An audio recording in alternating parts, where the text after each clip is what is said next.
ఇతిహాసవాణి channel నుంచి కృష్ణుణ్ణి చేరే మార్గం, జ్ఞానుల అజ్ఞానుల మార్గాలు నుంచి భగవంతుని ఆకర్షణ.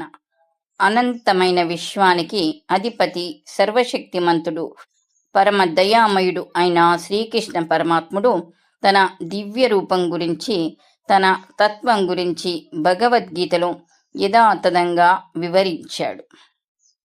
ఆయన సర్వసంపన్నుడు, అత్యంత సుందరాకారుడు, సంపూర్ణ త్యాగి, అంతటి పురుషోత్తముడు మన అందరికీ తండ్రి అని శాస్త్రాలు చెప్తున్నాయి. కానీ ఒక్కసారి ఆలోచించండి, అంతటి దయామయుడైన శ్రీకృష్ణుని వైపు మనము ఎందుకు ఆకర్షితులము కాలేకపోతున్నాం? రోజువారీ జీవితంలో ఆయనను ఎందుకు మరిచిపోతున్నాం? దానికి గల కారణాన్ని శ్రీకృష్ణుడే స్వయంగా భగవద్గీత 7వ అధ్యాయం 14వ శ్లోకంలో ఇలా చెప్పాడు. అంటే భౌతిక ప్రకృతికి సంబంధించిన 3 గుణాలతో కూడిన నా మాయాశక్తి దాటడానికి శక్యం కానిది. అయితే నన్ను శరణు పొందిన వారు మాత్రం దానిని సులభంగా దాటగలుగుతారు. అవును, ఈ సృష్టిని నడిపిస్తున్న ఆ మాయ మనల్ని భగవంతునికి దూరం చేస్తుంది. ఈ భౌతిక ప్రకృతిలో 3 గుణాలు వ్యాపించి ఉన్నాయి. అవే సత్వగుణం, రజోగుణం మరియు తమోగుణం.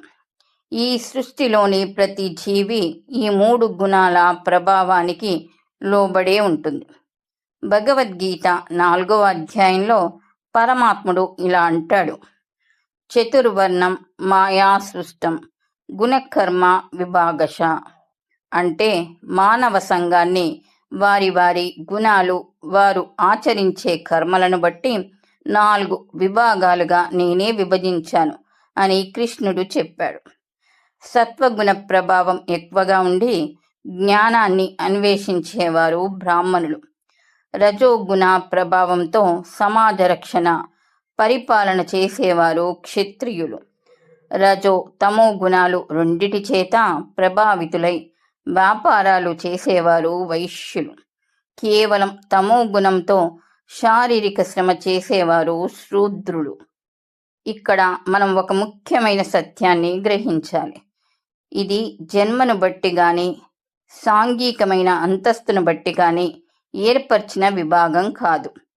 ప్రస్తుతం భారతదేశంలో కనిపిస్తున్న విపరీత కుల వ్యవస్థకు శ్రీకృష్ణుడు చెప్పిన దానికి ఎలాంటి సంబంధం లేదు.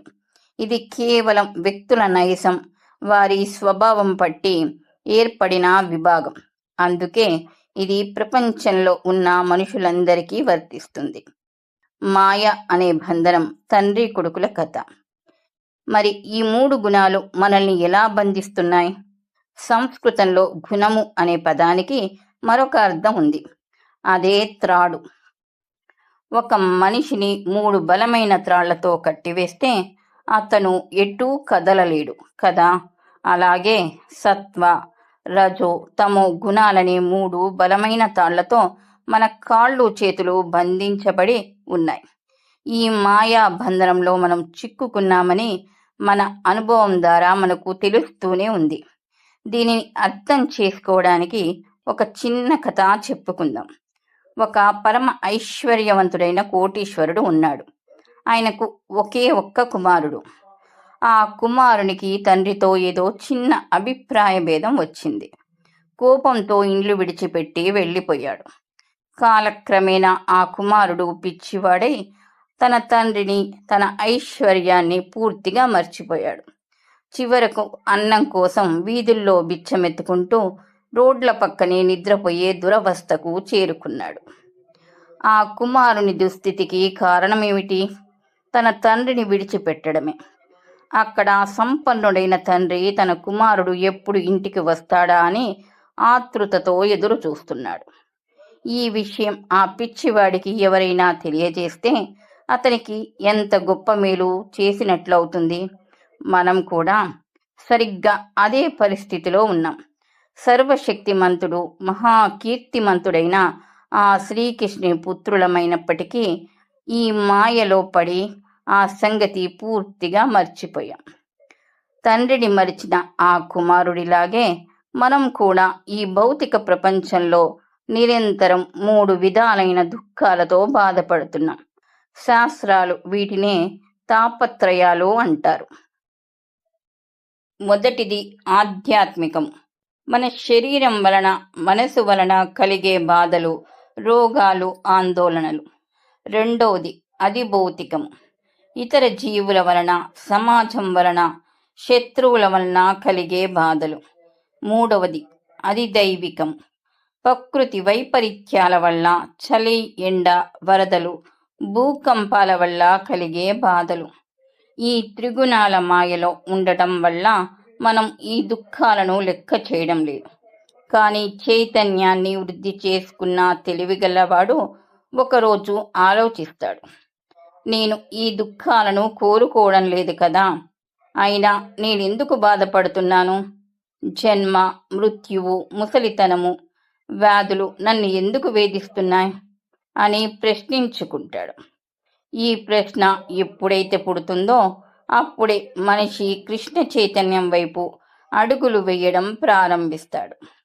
మరి ఈ బంధాల నుండి విముక్తి లేదా అంటే ఖచ్చితంగా ఉంది.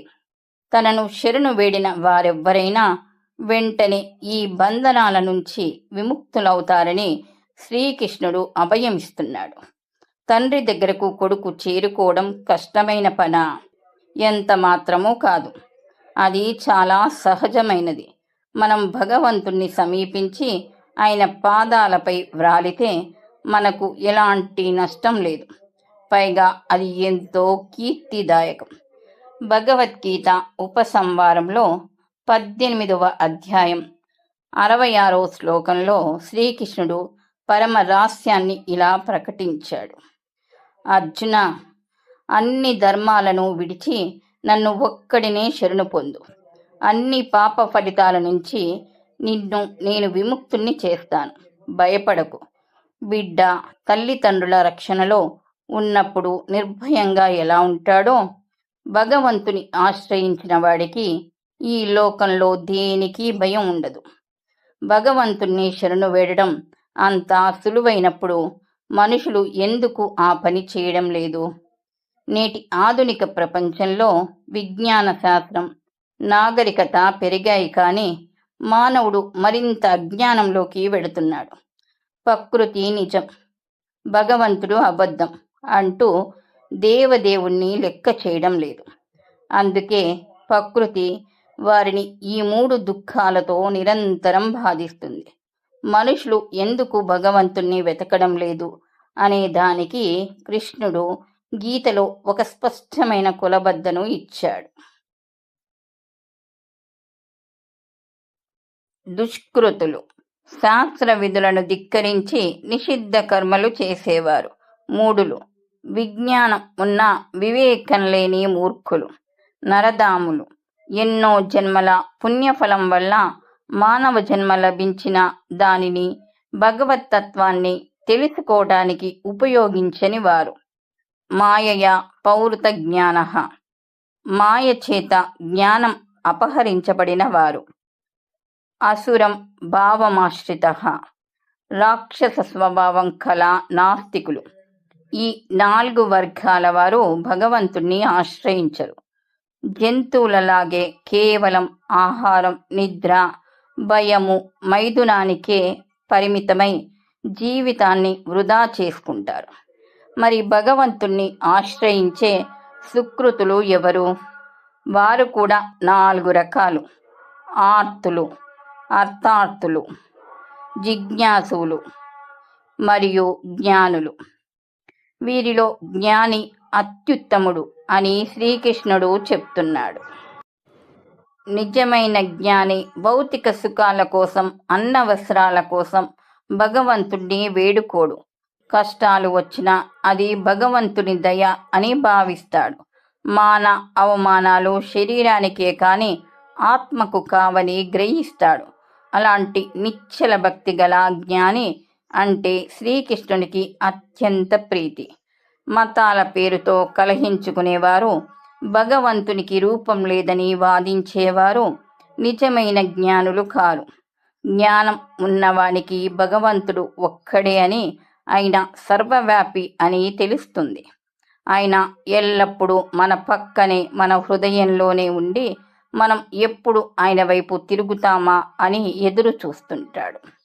భగవద్గీతలో ఉపదేశించబడిన ఈ జ్ఞానం కేవలం ఒక మానసిక భావన కాదు, ఇదొక శాస్త్రం, అనుభవ సహితమైన విజ్ఞానం. శ్రీకృష్ణుడు మన ప్రేమకు 1000 రెట్లు ప్రతిఫలాన్ని ఇస్తాడు. పరిమిత శక్తి గల మన సామర్థ్యం ఎంతటిది, కానీ మనల్ని ప్రేమించే ఆ పరమాత్ముని శక్తి అపారమైనది. కాబట్టి అజ్ఞానపు మార్గాన్ని విడిచి ఆ దేవదేవుణ్ణి శరణు వేడుదాం. కృష్ణ చైతన్యాన్ని కలిగి ఉండి సమస్త భౌతిక దుఃఖాల నుండి విముక్తులం అవుదాం. హరే కృష్ణ. ఈ కథనం నచ్చితే లైక్ చేయండి.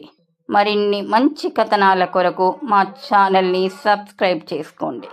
ఈ కథపై మీ అభిప్రాయం తెలియచేయండి.